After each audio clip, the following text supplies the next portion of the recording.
भाकणूक, त्यानंतर वीर येथील श्रीनाथ मस्कोबाची भाकणूक, पट्टण कोटदेव येथील विठ्ठल वीरदेवाची भाकणूक, आदमापुरातील वाळूमाची भाकणूक। या भाकणुकीला अजून तरी छेद गेलेला नाही। म्हणजे त्यावेळेस भगवंत त्यांच्या मुखातून जे जे बोलतो त्या गोष्टीला अजून तरी छेद गेला नाही। 2020 ते 19 ते 20 यामध्ये विषारी नाम संवत्सर आपल्या हिंदू धर्मातलं होतं आणि विषारी नाम संवत्सराला पुरावे सापडतात, विषासारखं काहीतरी निर्मित होईल आणि बरोबर 2019 आणि 20 यामध्येच कोरोना सारखा आजार आला। विषारी नाम संवत्सर, आता क्रोधी नाम संवत्सर चालू आहे। ह्या संवत्सराचा आणि त्या आकड्यांचा संबंध जोडला जातोय। म्हणून मी काय बोललो, पहिला शब्द, जे चांगलं आहे ते स्वीकार करा, जे खराब आहे ते स्वीकार करू नका। नवीन वर्ष चालू गुढीपाडव्यालाच करायचं, पण 2025 या आकड्याचा आपल्यावर परिणाम होतो का? 100% होतो। जर 2020 ची टोटल 4 येते, 2 + 2 4 येते, त्याच वेळेस विषारी नाम संवत्सर पण येतोय आणि त्याच वेळेस कोरोना येतोय, तर हा योगायोग नाही, हे भगवंताचं गणित आहे जे जोडलं गेलेलं आहे। त्या पद्धतीनं 2025 येतंय आणि क्रोधीच नाम संवत्सर येतंय, तर हा योगायोग नाही, हे गणित आहे। 2025 टोटल येते 9 आणि 9 आकडा मंगळाचं प्रतिनिधित्व करतो आणि मंगळ क्रोधाचा कारक, म्हणून क्रोधी नाम संवत्सर। माणसांची डोकी तापणार वर्ष 2025। अनेक गोष्टींना शुभ, अनेक गोष्टींना अशुभ। आता मी त्याच्यावरती विस्तार करणार नाही, कारण त्याच्यासाठी माझं एक स्वतंत्र इंस्टाग्रामचं माध्यम आहे, त्याच्यावरती मी त्याच्यावर बोलणार आहे। परंतु आपली सुद्धा आपण जी वार्षिक भाकणुकीचा कार्यक्रम केला होता 1 वर्ष, पण नंतर आम्हाला कामानिमित्त जुळलं नाही आणि मागच्या वर्षी तीर्थाचं काम नेमकंच चालू झालं होतं, त्यामुळे त्याही वर्षी करता आले नाही। आणि ह्या वर्षी चैत्र शुद्ध गुढीपाडव्याला आपलं पंचांग वाचनाचं काम ते आपण या ठिकाणी करणार आहे की वर्ष कसं जाईल, त्यावेळेस ह्या विषयावरती मी बारकाईनं बोलेन। आज मला हा विषय घ्यायचा नाही, परंतु निश्चित स्वरूपात या सालांचा आणि आपल्या हिंदू धर्मातल्या संस्कृतीचा निश्चित पद्धतीने संबंध येतो, हे वारंवार सत्य होत चाललेलं आहे। म्हणून आपल्या जन्मतारखेचा आणि त्या आकड्यांचा संबंध आपल्या प्रगतीशी, आपल्या जीवनाशी निश्चित स्वरूपात आहे। आज आपल्याला जो बोलायचा आहे तो विषय थोडा वेगळा आहे, कारण आता नवीन वर्ष एक येतंय, तर नवीन वर्षात अनेक जण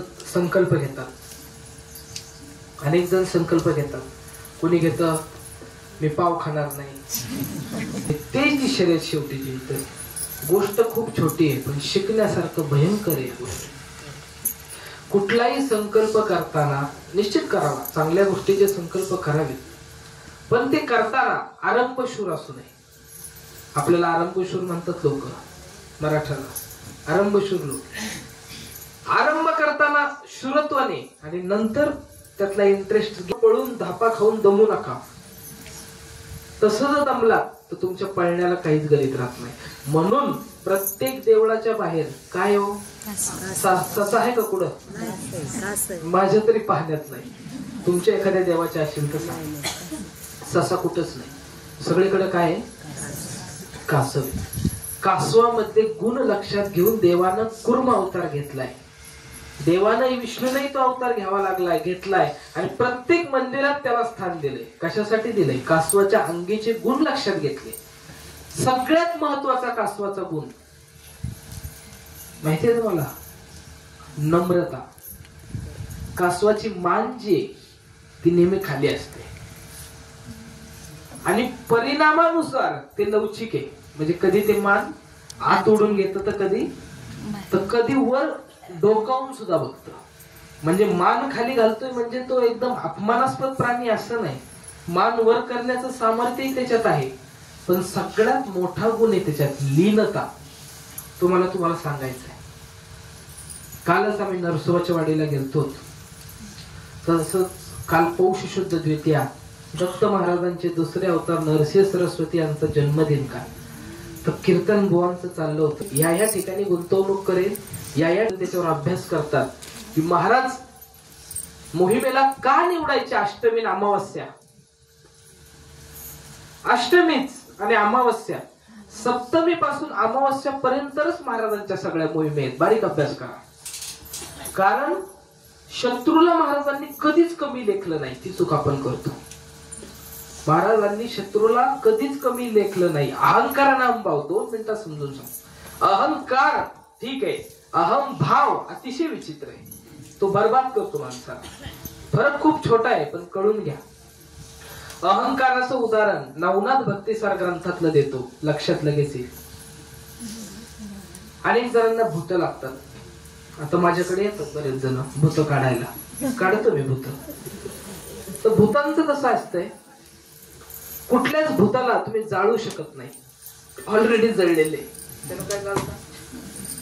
एखादा अतिशय दारू पिलेला माणूस, त्याला त्याच्या घरातले सुद्धा घरात घेत नाही. घरातले घरात घेत नाही. अंगावरती मळलेला कपडा आणि तो आपल्या पुढे उभा राहिला. ठीक आहे, आपल्या पुढे म्हणजे